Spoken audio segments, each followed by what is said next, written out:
Charon is a figure from Greek mythology where he is the boatman who ferries the souls of the dead across the waters of Hades to the judgment which will determine their final resting place. The Greeks believed the dead needed a coin to pay Charon for his service, and so one was placed in the mouth of the deceased. The boatman of Hades. The Greek Charon as the boatman of the dead is an idea which may well have been influenced by Mesopotamian and Egyptian mythology, where there, too, the underworld contains rivers which hinder the progress of the soul. In Greek mythology, Charon is the son of Erebus, darkness, and Nyx, night. His name may have originally meant fierce brightness. Charon's job was to transport the shades or souls of the dead across either a river, most typically named as the Acheron, and, in later sources, the poisonous Styx, or a lake, often called Acrausia. The destination was Hades, which was the Greek underworld, and also the name of the god who ruled there, or, more precisely, the inner part of that realm. Often accompanying Charon is the messenger god Hermes, who was thought to act as a guide to the dead in Hades. Often Hermes escorts the soul to Charon, who then takes them deeper into the underworld for judgment. Hades is described in Greek literature as a cold, dark, damp, and mirthless place, which it is everyone's fate to end up. That is until post-5th century BCE writers created an alternative destination for good souls. Accordingly, from Hades, good souls went to the Elysian fields and forgot all their troubles, and bad souls went down to Tartarus in the deepest depths of Hades. Those souls who had wronged the gods fared even worse and were given wicked and eternal punishments, like Sisyphus, who had to endlessly roll a boulder up a slope. In many Greek accounts, Charon assists heroes who descend into Hades on various challenges, such as Odysseus, Orpheus, and Psyche. Hercules engaged Charon's services when, for his 12th and most difficult labor, he was required to fetch the terrible three-headed dog Cerberus, aka Kerberos. This terrible hound made sure nobody ever left Hades or crossed the waters without either Charon or Hermes as their guide. Charon was punished by Hades for allowing the living Hercules into the realm of the dead. The boatman was shackled for 1 year, which must have left quite a queue of expectant souls waiting on the shores of Acheron. In order to ensure Charon did actually bother to take one to Hades in his boat, Greeks buried the dead with a small coin in the mouth, as it was thought this money could then be useful to pay the boatman. The coin was typically an obol and was placed under the tongue. Those souls without the coin were obliged to wait on the shores for 100 years before Charon would condescend to take them across for free. A proper burial was also considered essential to allow the soul to reach Charon's boat. In later periods, the money tradition changed to placing a coin over each eye of the deceased before burial. Etruscan Charu. In other versions of the myths, Charon is not a ferryman but death itself.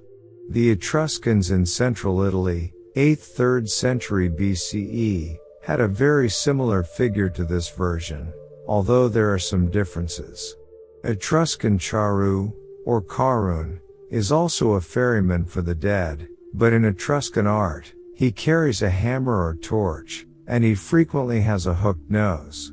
The hammer may have been to break down the door of the tomb, a view supported by the proximity of depictions of Charu near the entrance, or to break the gates of Hades to allow the soul to enter. The Etruscans seem to have viewed Charu as some sort of terrible demon of death, as in art he frequently has an ugly face, animal ears, and wings.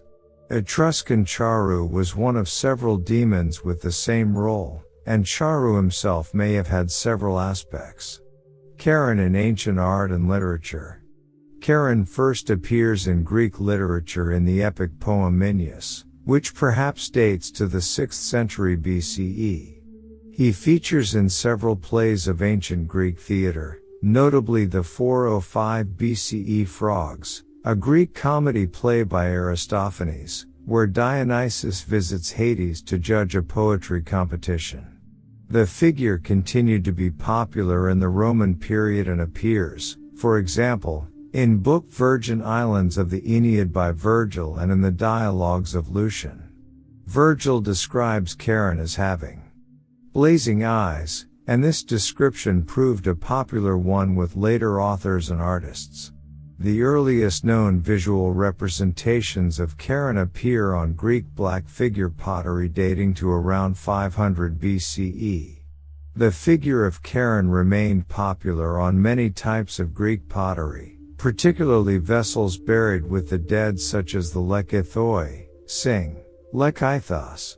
Lekythoi were tall, single-handled flasks used to store fine oil or perfume, and Charon is a common subject on them from around 470 BCE onwards.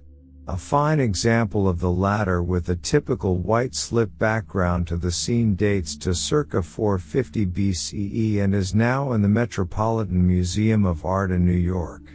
Made in Attica, the vessel shows Charon wearing a rough tunic over one shoulder while he stands in the prow of his boat with a pole in his hand. Next to him is Hermes holding his herald's staff or Charon.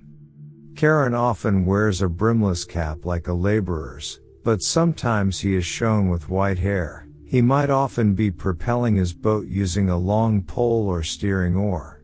He may be represented as an old man or a younger man with a beard. His boat frequently has an eye painted on the prow, which was believed to ward off evil spirits. Besides pottery, Charon appeared in a celebrated series of wall paintings in the Hall of the Nytians at Delphi by the 5th century BCE artist Polygnotus. In Etruscan art, Charon/Charu/Karun appears frequently on wall paintings in tombs, on funerary urns, and on sarcophagi. Legacy. Charon, sometimes now better known as Charos, continued to be a figure of importance in medieval minds, and he appeared in many works of Renaissance art and medieval literature. Charon features in the Inferno section of the Divine Comedy, circa 1319, written by Dante Alighieri, 1265–1321. More recently, Charon is the origin of the Charontas figure in Greek folklore, a sort of angel of death who some people believe appears just before a person dies. Finally, the largest moon of the dwarf planet Pluto has been named after Charon, an entirely appropriate pairing since Pluto was, in many respects, the Roman equivalent of Hades.